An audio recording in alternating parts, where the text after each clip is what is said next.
vérité. Maintenant, il y a un peuple boy. Directeur Kolongo Lazabou Yibité, c'est lui qui est voleur, c'est Vital Kamerhe. On ne peut pas aucun jour donner la liberté provisoire à un voleur. Qui est maintenant ce voleur? Oya Kimisi Nevenaï. Imaginez un peu, Kamerhe a géré l'argent de la République avec sa famille biologique. Je ne parle pas de la famille politique, mais je parle de famille biologique. Et Delphi Kayimbi. A Tchaka, numéro un président de la République. Na écoute, nous sommes président Félix Tshisekedi à Soanabad. Nous sommes président Félix Tshisekedi à Sosala. Bazako Landamona Bakinga Katsina Batou. Je vous dis la vérité. Maintenant, comprendre que COP est révélé. Bayebinga babengisinga na Conseil national de sécurité na kosamba na kolobani ya mitemi na yebisa ki juge ya tribunal la grande instance jour okose kopesa liberté provisoire na Vital Kamerhe jour wana koyeba ndenge nini makile kutanga donc mwana mwasi ake ofunde veille soko tele mo omone kaza mutu ekopo okolela munoko mboka bokoyeba makaba bosengi liberté provisoire twana okende na 3 fois ese bapesi bino liberté provisoire ti tokoma na bino le 25 bako condamner bino Kamerhe kanga madata lelo. Ce gars, vous avez la condamnation, vous avez 20 ans, combien na gendarme 20 ans de condamnation. Tant que caméra zongi na cellule na ye. Pendant que caméra comme na makala. Tant que zongi na makala bandi kolela. Pourquoi na ko samba na lolenga boye lokola mwana moké. Ah bon? Nous avons des informations. Tous avons des informations que caméra les lit. Ah puis pourquoi na ko samba boye? Okapi Congo Service. Pour vos démarches d'acte de naissance, jugement supplétif, casier judiciaire, acte de mariage et transfert d'argent, contactez Okapi Congo Service au 07 58 12 18 04. Okapi Congo Service, pona kosali saba acte de naissance, jugement supplétif, casier judiciaire, acte de mariage, pekotinda mbongo, benga Okapi Congo Service na 07 58 12 18 04.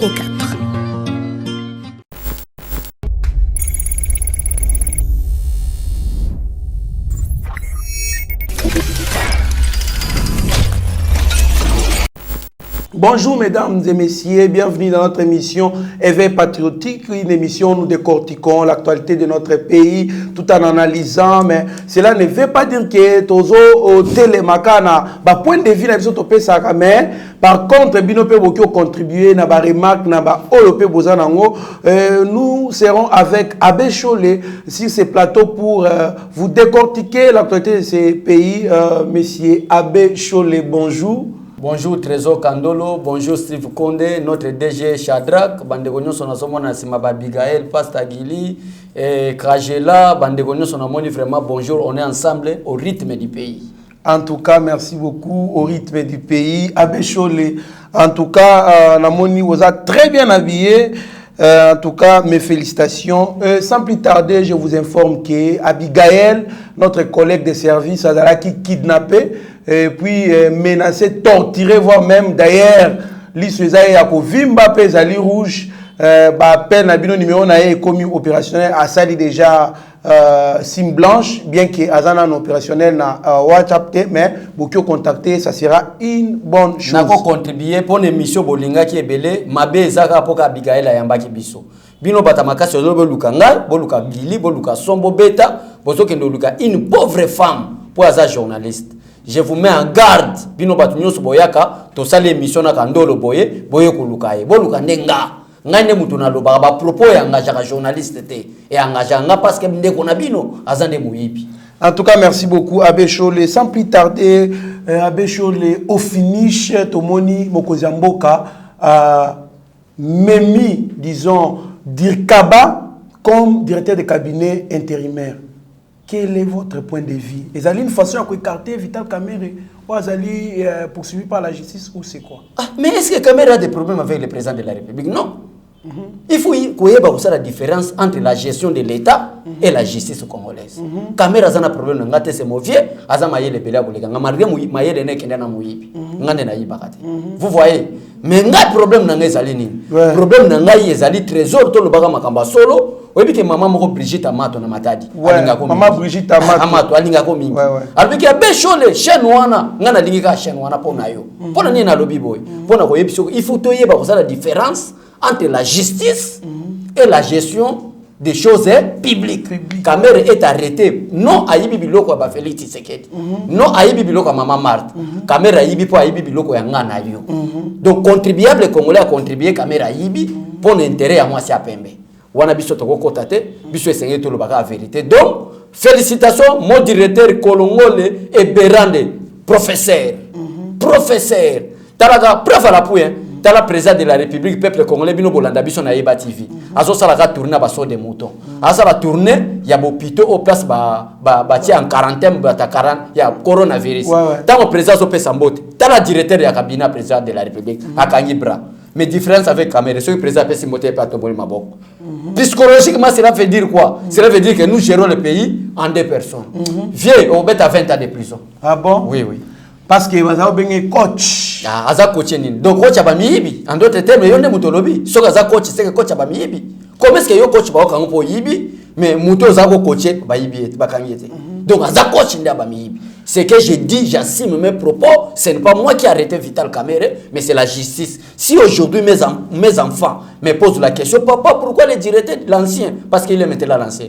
La présidence maintenant, et je suis nouveau directeur du cabinet au nom de Kolongole et Berande, docteur. Félicitations. Dans le cas où les autres benga conseiller moko, et puis dans le bango en direct, yo conseiller, il y a directeur Kolongole. Au benga kingolubi, osana posa to soana pas agili en direct, pas agili zango gauche nanga, pas agili le directeur il y a docteur Kolongole oza directeur du cabinet chef de l'état azana posa boso anayi abenga kinga to za direct mais na dingina yepsa peuple boy directeur Kolongole aza buyibité c'est lui qui est voleur c'est Vital Kamerhe. Quel est le problème de konanga? Le problème est que Vital Kamerhe alinga emballer tout le monde. Azo abatunyo so ba kende na bango na dikambo yemo ka kufe. Mais biso ba félicitations na biso ka na directeur nouveau directeur. Oui, ba félicitations na directeur nouveau. Azape membre IDPS. Exactement. Moi mboka pe chole ba tout bazaki motivé, ba congolais bazaki motivé balanda procès wana en direct. Mais motivation ezaki ya kokabwana. Parce que ezaki ba tout so ezaki motivé balanda ndenge procès ezo kendele ba miso ba motivé bazo zela monsieur Vital Kamerhe atanga mokonzi ya mboka ke yende yepe a détournaki. Alors au finish atangi mokonzi ya mboka te bien que procès dans na début ezali juste premier procès. Qu'est-ce que vous en dites pour na ba oyo ba vérité kobima procès dans en direct parce que Vital Kamerhe kotanga président Félix. Mais plus mon qui Vital Kamerhe lobby ezali programme ya mokonzi ya mboka mais bato bazo lati sanga yango. Qu'est-ce que ça veut dire par là? Non, ezali dossier ya mokonzi ya mboka te. Ezali des dossiers Vital Kamerhe alinga qui emballer tout le monde. Projet wana 100 jours. Voilà. Programme wana ezali projet ya mokonzi ya mboka. Mais aujourd'hui au Congo quand on parle de programme de 100 jours, on voit Vital Kamerhe. Nde yango atanga ki pe lobi nazala ki ngamoko superviseur te to ki 9. Donc atanga ki bato te na ko ndenge ko dénoncer c'est pour dire que comment est-ce que bazo nkombe ngai peuple congolais superviseur abimisa mbongo na banque te. Superviseur rora superviseur les années. Bon abino ne bobenga Kamerhe mael mais abimi zoba devant les juges. Mais il se croit comme un professeur mais abimi maman na zoba. Pourquoi na koya biso bongo nde konanga? Bona ko lobanini? Quel est le rôle d'un superviseur par rapport à un coordonnateur national du programme à 100 jours? Rôle à superviseur, par exemple, dans un studio, il y a Yeba TV. Dans l'émission, Steve Konde a un superviseur. Quel est son rôle à superviser? Est-ce qu'Abeshol était présent au travail avec Trésor Kandolo? Oui. Est-ce que Bassa l'émission à Bango? Oui. À qui maintenant les superviseurs? Kamerhe est superviseur, n'a rôle en tant que superviseur à aucun rapport. À aucun rapport, na coordonnateur. Mais pourquoi Kamerhe a commencé à niveau? Peuple congolais bino bozolanda biso partout aux États-Unis, en Europe, en Afrique. Boye ba que dossier na niveau ya ba juge et ça na dossier au début de l'instruction. Il faut pas poser ba question élémentaire pour pas confronter Vital Kamerhe na audience ya les 25. Zala comme nous avons des preuves avec des ordonnances. signé caméra état coordonnateur ya mwana na koyebi so lelo na émission na yo tango caméra zongi na cellule na ye ponda kwa caméra comme na makala tango zongi na makala bandi kolela lobi pourquoi na ko samba na lolenga boye lokola mwana muke ah bon nous avons des informations tozana des informations que caméra leli abi pourquoi na ko samba boye il croyait que c'était preuve à l'appui nzamba lobi ba kolukona mabe me ba kokayote Ozolan, aluki mabe yaba Nicolas Kazadi. Aluki mabe yaba directeur Eberande. Mais le directeur Eberande a confirmé directeur du cabinet du président de la République. Malgré intérimaire, na administration ça se passe comme ça. Merci beaucoup. Ndekonanga papa nangai Eberande le directeur du cabinet, nous avons chassé à travers la justice un volet qui allait piller la République démocratique du Congo. Botika balukuta wana ndekonanga ezande bongo. Mona mboka Abeshole alors concernant likamouya liberté provisoire au basengela qui monsieur Vital Kamerhe na monsieur Jamal lobby wana ezalaki rejeté par le tribunal. Est-ce que ezali opportunité papa ne ba oloba ba condition Vital Kamerhe azovandela na makala ezali bien te ba libérer bango en même temps ba kakosamba ou soit on court beaucoup de risques ba diaspora ba congolais ba na posa ba yokayo peuple congolais question na lingina qui ne leso pour comprendre à qui on peut donner la troisième fois provisoire. Ba rejeter demande ya liberté provisoire. Merci beaucoup Trésor. La liberté est d'abord garantie par la constitution de la République démocratique congolaise. Tout citoyen qui est arrêté a le droit à la liberté provisoire. Mais liberté provisoire c'est un quand et comment, avec de quelles conditions. Ça maintenant des questions à poser pour nous repérer ça va fondement assir na peuple balanda biso na yebatifi. On ne peut pas aucun jour donner la liberté provisoire à un voleur. Qui est maintenant ce voleur? Oya kimisi neve na ye. Imaginez un peu, Kamerhe a géré l'argent de la République avec sa famille biologique. Je ne parle pas de la famille politique, mais je parle de famille biologique. Neve Naye Massaro. Akima, il est recherché par la justice. Pour un programme au Kamerhe, qui monte à l'État. Ah bon, sa famille ne peut pas Koufanzala. Mais comment est-ce que Massaro qui a volé seulement 9 millions, Aza en fuite. Maintenant, on va donner encore la liberté provisoire à celui-là qui a volé plus de 400 millions. Akoki maloko la nani Massaro. Wana un. Mais au début, na yebisa ki on dekonanga trésor la liberté provisoire ata ba pesa ki Kamerhe. Et ça la provisoire. So to libérer Kamerhe.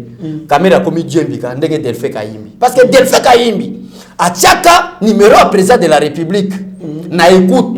Nyon sauf président Félix Tshisekedi aso anabatu. Nyon sauf président Félix Tshisekedi aso sala. Bazako landa ngona bakinga kati na batu nyonso. Je vous dis la vérité. Maintenant comprendre que COP est RVC. Bayebinga babengisinga na Conseil national de sécurité na kosamba na kolobani ya mijembiki. Ozolan. Et Kamerhe a des choses il faut révéler na peuple congolais. Bon moni na le côté bon lui donner la liberté provisoire soit à mijembiki à Kofi, bolobi ke Félix Tshisekedi azo bon mabat. Non. Yo so mona te fait Kamerhe na mandefu yebele. Ya pembe. Pour ta gilet te kota na kati te pour kata mandefu. Pour botikeli eta gilet bo akomi djembika mikati gauche à Kofi. Nyo so malere go ya na nani na président Félix Tshisekedi. Gilet te kokota te akokata sou. Et puis ba mauvaise intention déjà il y a commis wangana. Voilà. Commis wangana c'est que le loso ba pèse par liberté provisoire. Il suffit qu'à Jamal wana ki na $20,000 la qui si pêcheur mo boy. Akati na baza. Akekuna et 450 millions à Batou Oyo. Il y a un peuple congolais. Nana ufuta vraiment. Kamerhe a kokendeka na prison à 20 ans. Et puis soit 4 ici et ici. Voilà nyonso ba na caméra wa que la Jamal. Jamal. Vous voyez quel est le problème? On a un problème objectif Trésor ça mona maïli. Meilleur journaliste, félicitations Trésor. Merci. Mais quel est maintenant le problème? Le problème deuxième objectif il y a nani? Il y a Kamerhe, la liberté provisoire. Akima Centrafrique ou Akima wapi Zambie. Poete ake ne la rébellion. Na kati ya rébellion ya banda la déclaration ya kanini. Nous étions à un accord avec Félix Tshisekedi Nairobi. Il n'a pas respecté Félix Tshisekedi n'a pas respecté l'accord. Moi je vais aller faire la rébellion. Ça c'est l'objectif de Vital Kamerhe. Vital Kamerhe comment biso ba mendre na ote. Comment on a biso te bandungo kenda olinga wana.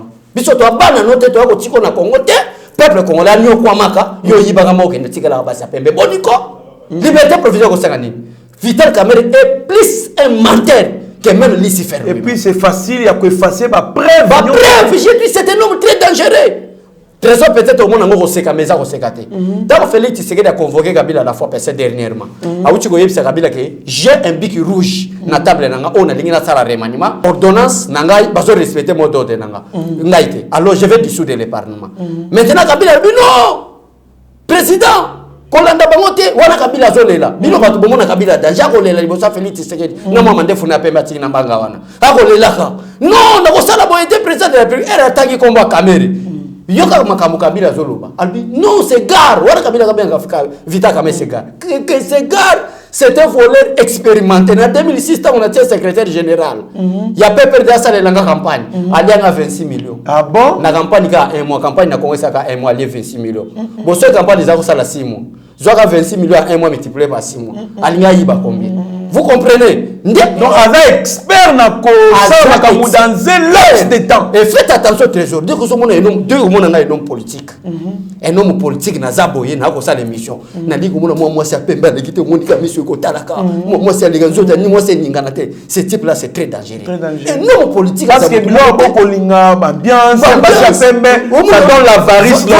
On musicien baso benga yo le coach baso bengo les pacificateurs mais bako molo na ba fali na ba ferré ozo ba photo na ba héritier bako boka yo pour le pour monter liboso ba boka yo que les pacificateurs yebisaka homme politique ni na boka homme pacificateur ezaka ba musicien or que la musique na Congo comme la comédie donc c'est-à-dire ba comédien ne ba boka les pacificateurs vous comprenez mon frère mais quel est maintenant le problème le problème est qu'avec Vital Kamerhe a coquille qu'on soit jamais la liberté provisoire to switch ko ça l'émission na collègue na Abigail na yebisa ki juge ya tribunal la grande instance jour au cause ko pesa liberté provisoire na Vital Kamerhe jour wana ko yeba ndenge nini makile ko tanga vraiment merci beaucoup le monsieur le juge on comprend que Kamerhe c'était grand voleur plus que Satan parce que na Jean 10 balbi que Dieu vient pour bénir pour aider pour donner tout ce que le peuple demande mais le voleur vient pour dérober. Voici maintenant le rôle d'un voleur Vital Kamerhe est venu auprès du président Félix Tshisekedi pour violer, voler, détruire. Mais la question na koyebi soboyi. Na koyebi soboyi. Ba tebele ba kondanaka. Pourquoi Félix Tshisekedi akenda ozwaka caméra tia proche na non, c'est que ozali si faire zanduki. Même Jésus-Christ a compris que déjà ozalaki voisin. Ayebaki déjà que disciple na zo na kombo a Judas akote kanga na kufa. Mais Yesu azwaka ye azala pemene suka aboma Jésus. Félix Tshisekedi pe mwana le petit frère à Jésus. Albike Judas yaka pemene nanga. Judas c'est qui? C'est Vital Kamerhe. C'est son nouveau nom. Judas c'est lui qui veut trahir quelqu'un. Comment est-ce que vous avez des ambitions d'être président de la République en 2023? Mais ozoluka moyen père kozala candidat ya cash. Mais ozoluka muto aza président ya cash a échoué pour à la prochaine yo za la président cash. Vous voulez blaguer avec qui? Merci beaucoup. En tout cas, merci beaucoup, mon amboka Bécholé. Nicolas Kazadi, Oyo, mon amboka Vital Kamerhe, atangaki na procès joie na biye, mutadaki coordonnateur, il y a programme d'urgence, il y a 100 jours en Kozamboka, à réagir. À l'oublier, azalaki nommé par mon Kozamboka coordonnateur T. Mais c'est plutôt Vital Kamerhe ne mutu, a tchakiye pour na a superviser, atala kama makamu. Votre réaction? Yangwana zomona Peter Tchani a tweeté na compte naï. Alors biboyi, en citant le nom du directeur de la Banque centrale, le nom du conseiller itinéraire du chef de l'État à la personne de Nicolas Kazadi. Vous voyez, en citant le nom d'autres personnes étant comme des superviseurs, caméra Timo Liboulou Nemoro. Pourquoi? Parce que même le gouverneur où sa déclaration, on a besoin de gouvernement lui que j'ai des bordereaux. Na kati ya banque on a géré mbonge bimana lo yengete et c'est ngeli caisse principal ya banque a signé gouverneur a signé j'ai des bordereaux au Vital Kamerhe azala ko ko bimisa mbongo nde ya ngwana na débit na yebisio est-ce que un superviseur akoko bimisa mbongo na banque non donc caméra kosi na ye erreur grave caméra salinde ya ngwana kotanga bakombo abatu pe na ndenge ya lokuta parce que la convocation au parquet Benisaki Kamerhe batanga ki pe kombo na mais avec des preuves. Naba Jamal, naba Afrikas, mais Jamal wangani kayebiete mwana mboka. Ta soko tali Jamal apesi apparence le roi moi qui zengi mo boy. Pe ya solo azaki zengi. Et puis mwana mboka Bécholé, comment c'est que tamba otuna Vital Kamerhe que est-ce que oyebi monsieur Jamal a tchema boko likolo boye, a ocha boye.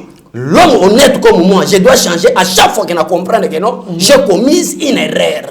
Vous voyez mon frère? Bango bazo mona comme si le régime de Joseph Kabila, c'est même le régime avec Félix Tshisekedi. Ils ont continué. Ok, guerre à Félix Tshisekedi ou la lutte de Félix Tshisekedi, c'est l'établissement d'un état de droit. Vous voyez? Et l'établissement d'un état de droit, c'est le respect des principes. On lui va prouver innocence na bango. Comme si le tribunal ou la place à la comédie. Voilà. On la monogamboka, ah, bosse une liberté provisoire. Toi, on a 3 fois. Et c'est pas possible une liberté provisoire. Si tu as comme on a bino les 25, bah condamné bino, caméré, quand on a date à l'élo. Ce gars, on a la condamnation, on a 20 ans, on a combien on a na gendarme. 20 ans de condamnation. Si ça sera paix. Et puis, les gens qui ont soulevé le mot, ça n'a pas été que.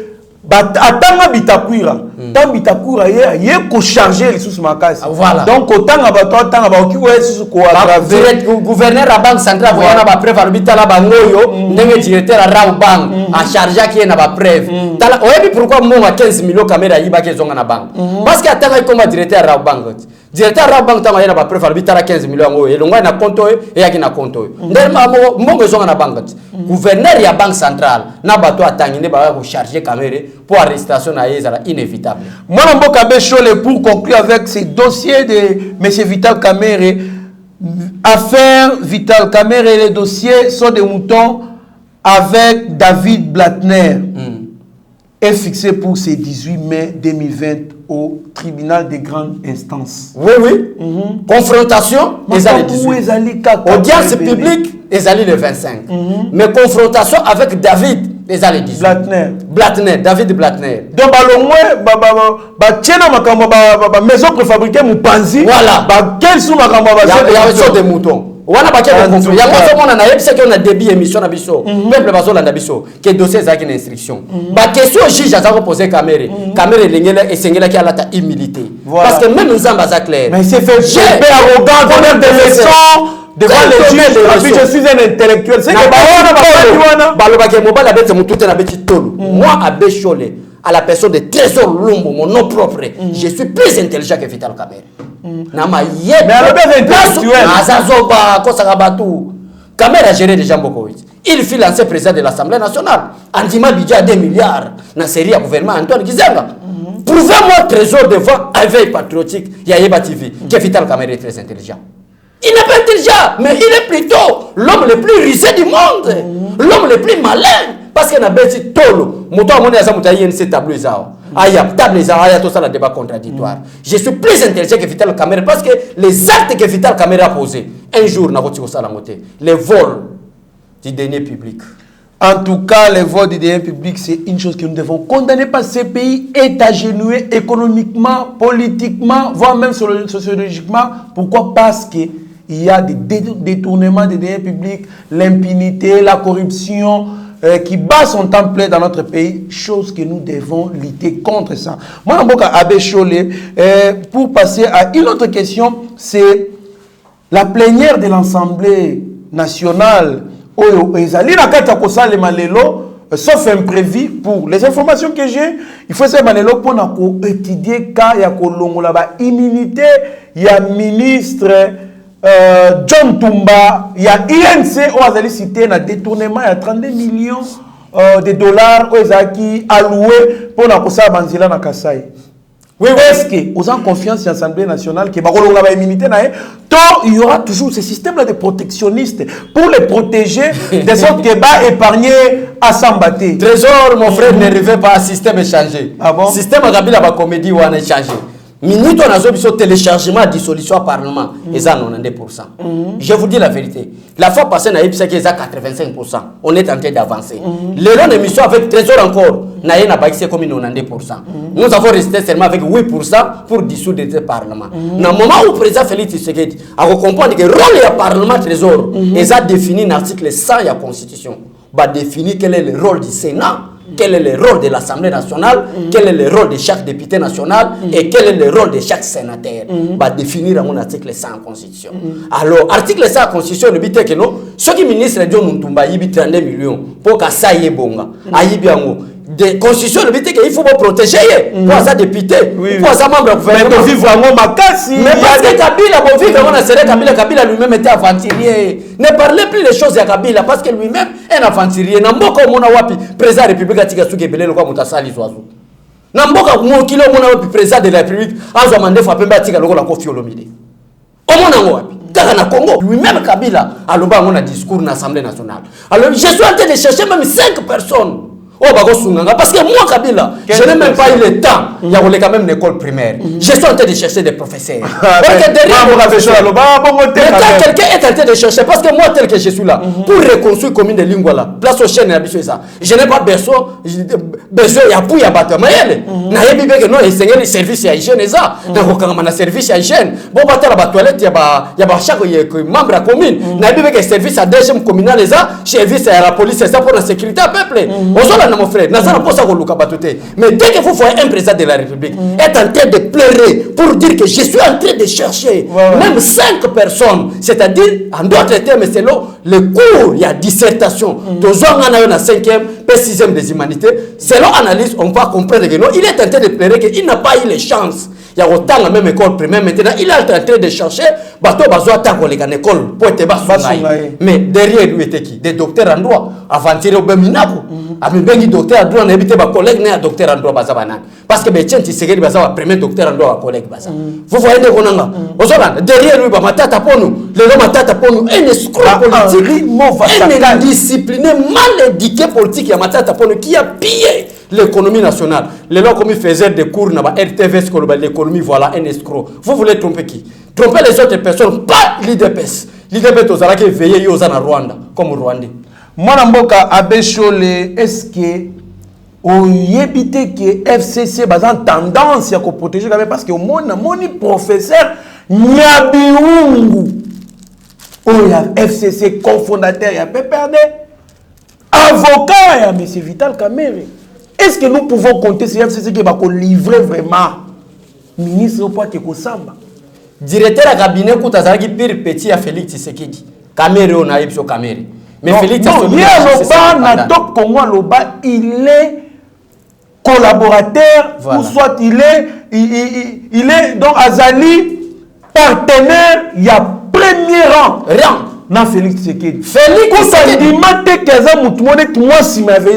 mais le nom quand la justice a lobby que non Azali programme ya mokonzi mboka mais il y a gérer ce qui avant bakanga Kamerhe ba déclaration Kamerhe sur Nathalie Sokolela Kamerhe Salobake nous sommes dans la présidence oui quand quelqu'un parle que nous sommes dans c'est-à-dire il y a des gestionnaires mais quand quelqu'un selon d'abord trésor selon la pensée je peux parler même au pluriel selon les pensées parce qu'il y a plusieurs pensées au sein de l'INC et il croit que celui qui gère la République, c'est Joseph Kabila. À gauche, c'est Félix Tshisekedi. À droite, c'est Vital Kamerhe. Ça, je vous dis la vérité. C'est long, Bata INC. Parce que voilà. Je suis partenaire de premier rang. Ça, c'est Vital Kamerhe. Je ne sais pas que je ne suis pas administratif. Voilà. Si je... Kamerhe n'est pas partenaire, mais il est administratif. Le directeur du cabinet du chef de l'État. Il n'est pas collaborateur du président de la République. Il n'est pas collaborateur. Qui est le collaborateur selon les principes des droits, selon les principes d'un état de droit, selon les principes de la le président d'autres institutions. Ce sont des collaborateurs qui travaillent en collaboration avec le président de la République pour de bonnes marches du pays. Il y a un collaborateur et président. Mais Vital Kamerhe n'était même pas collaborateur du président de la République. C'était un agent de pointe. Parce que la présidence de la République n'est pas une institution. La présidence de la République, c'est une administration au sein d'une institution qu'on appelle l'institution président de la République. Vous voyez, mais Kamerhe se faisait comme si à sa collègue, il a Félix Tshisekedi. Aujourd'hui, il est où? Il va en prison. Il est aux arrêts. Et bon, qui est John Ntumba? Un escroc politique comme ça, il est ministre, c'est à cause des accords de la République. Parce que le gouverneur Kassaï, a Tikala, même pas un franc. Même pas un franc. Même pas un franc. 32 millions n'a pas à John Ntumba. Donc vous allez comprendre que l'INC, à la tête de Vital Kamerhe, ensemble de l'INC, c'est une association de voleurs expérimentés. Kamerhe, président de l'INC, vole l'argent de des motos et des maisons préfabriquées comme coordonnateur. John Ntumba, membre de l'INC et ministre de formation professionnelle, vole l'argent. Donc, mission, caméra qui est proche à Félix Tshisekedi, pour désavouer Félix Tshisekedi, na mitema ba Congolais. Mais on échoué. Il y a un côté, le major de la liberté provisoire, bah, et reste ma juge à comprendre. Aujourd'hui, justice a ça la erreur. N'est-ce pas ça la régime à Joseph Kabila. Et bon, c'est pas innocenté. Bah, innocenté. Oui. Innocent, Vital Kamel. Oui, c'est que nous avons regretté pourquoi ça l'a Congo. Ah bon? Merci. Mwanamboka Abechole. En tout cas, merci beaucoup, Mwanamboka Abechole. Et sans plus tarder, nous passons à une avant-dernière question. Et là, juste invitation. Il y a évêque Mukuna. On ne comprend pas depuis Mwanamboka na bandi évêque patriotique nae, on a dénoncé Babiloko Yamabe, Oyo Salema, na régime passé. Et jusqu'à tel point accueillir, voire même que porter plainte l'ancien président de la République, sénateur à vie, je le confirme bien, Joseph Kabila, les lots est commis, si ma vidéo oh, Zali Kosala, ceux qui n'ont ni pour la pider, tout ça est là, et puis qu'on loukempe, qu'on baby sa morale, les lots est commis, une dame qui apparaît. Mami Chibola a fondé que non, il faut basamba nae. Batine convocation, le long à 11h déjà, Azaya qui kuna tribunal, sauf imprévu. Qu'est-ce que vous en dites? Nabo isana elamba pona lingi na répondre pasteur. Bino population bogotique avec bakangaye. Yangwa no moni na pasteur baloba avec respect. Pasteur n'est pas Vital Kamerhe ni Joseph Kabila. Il faut respect au pasteur Mukuna. Ndena bongisi elamba pona répondre. Ndena zabo après mission nazo kende na cour de cassation. Pona que le soutenir le faire Mukuna. Pona koyebiso je suis l'un des membres ya kati veille pas. Entre faut kende ba tebele. Kende. Ebele makasi. Tozo kende to soutenir. Parce que qui ba kanga po déjà bazo na lettre bazo kebi c'est déjà que non ba okende ko so ki ayete ba okanga yi yangwana na koyebisa pe bato wana donc mwana mwasi ake ofunde veille so ko tele omuli kaza mutu ekopo pour une femme qui se respecte nanu yemo ka mibwa ki vidéo wana nanu eza montage eza biloka lokuta mais pour la diaboliser du fait que Mukuna fille l'un des membres du FCC mais à comprendre que FCC est un centre ya ba diable na Congo pour nous mboka o alongwe balbi ah pourquoi l'un de nous a quitté biso a que de reverser makambo na biso mabena nani na peuple sika to sakana naye ndeba komo sakana Mukuna ndia ngozo mona na respect mission na bino na temo aka costume na biso po na zo kende kuna na ke mona procureur wana mais c'est le procureur faites attention faites puis dossier que mango attention pourquoi Kabila za ko futa bino $1000 mais yo za magistrat otika okanga été Félix Tshisekedi aya ko me futa bino $4000 Kabila, à travers le ministre de la Justice, aventuré Alexis Tambwe Mwamba, qui ne respecte pas la femme congolaise. Makambo Alexis Tambwe Mwamba, sala na mkukuna mwasi so bakenda ko la mbeto nini, ayego lobango na sena. Alors, bokanga Alexis Tambwe Mwamba te. Lelo oyo Alexis nani, mukuna comprendre que j'étais l'un des membres du FCC. Mais eza centre ya bandoki pour nous nuire l'intérêt du peuple congolais. Na longona ça la veille patriotique pour nous éveiller bateau ba soutenir FCC baza ba aveugle politique. Na ebisa bango eza centre. Porque o tinda convocation. Tozo tale la bino. Qui vivra verra. Et qui mbamba makasi mais photo avec Fili comme ba magistrat ba touchaka $4000 mwana mboka Abechole.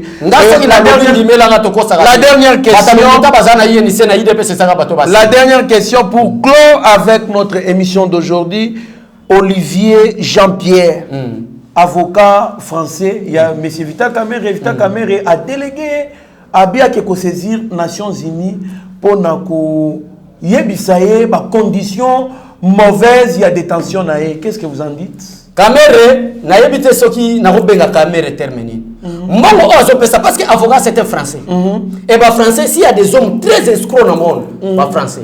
Quelques exemples il y a illustration portugais. Obi makele d'origine congolais mais a changé la nationalité ba benga enani français. Ce qui a tiebi obi ba journaliste français ne ba ganga. Ouais makelele meilleur joueur du moment, un français, voilà comment est-ce qu'il est en train de dribbler. Mais ce qui place à l'Inga Tchabli, bien raté. Oui, déclaration en français. D'ailleurs, c'était pas français, c'était français, mais d'origine congolaise. What is that rôle là-bas, français, mon soit des escrocs. Et dès que son avocat, Olivier. Français. Basé l'autre côté. Alors, ce monsieur-là, Olivier Jean-Pierre. Journaliste, avocat français, baza bateau babenga ba capitaliste, c'est-à-dire bateau baza intérêt na ba. Intérêt capital. Mon bimi belé. Avec quel objectif caméra ke kozwaye? Ake de funda parce que Bon, besoin de s'attendre à qu'est-ce à l'État. La caisse à l'État. Parce que droit de l'homme va contrôler le pays. Pays où ils ont respecté le droit de l'homme, droit de l'homme là-bas. Avec quel objectif caméra qui est du fait qu'il y a un avocat renommé.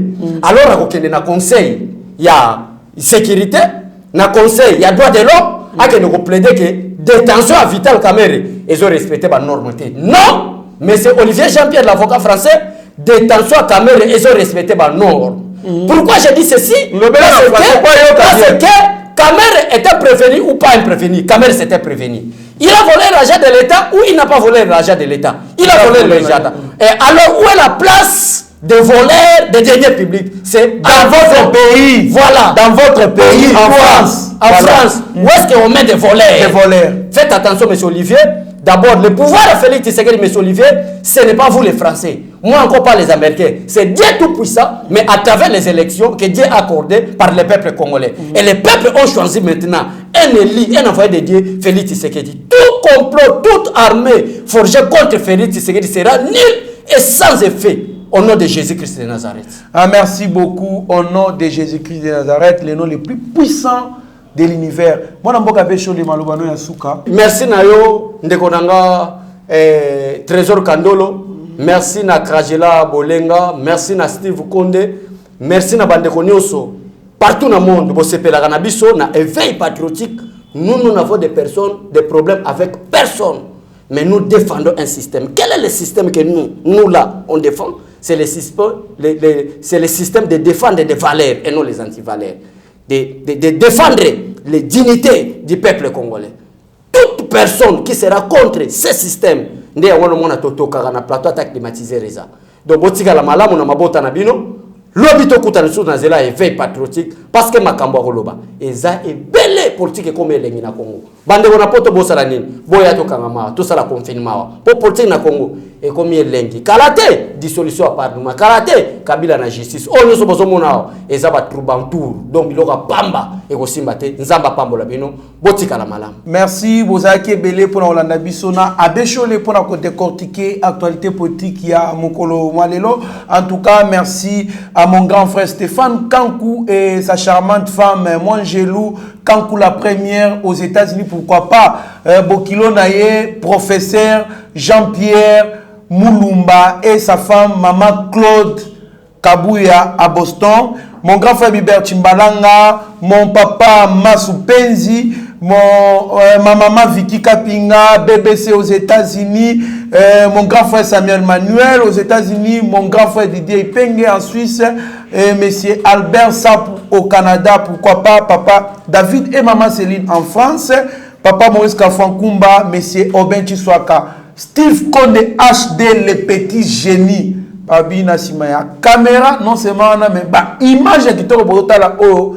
Ezali grâce nae, mais chaque chagi Ochudi, et vous êtes nombreux pour la Nabiso Mitteranaya, notre DG Shadrach Loholo, Pasteur Gili. En tout cas, restez branchés sur notre chaîne, vous ne serez en aucun cas, j'insiste beaucoup, d'ici partager, commenter nos émissions, ça nous fera aussi du bien. Mieux vaut être maître de son silence que plutôt esclave de ses propres mots. Merci.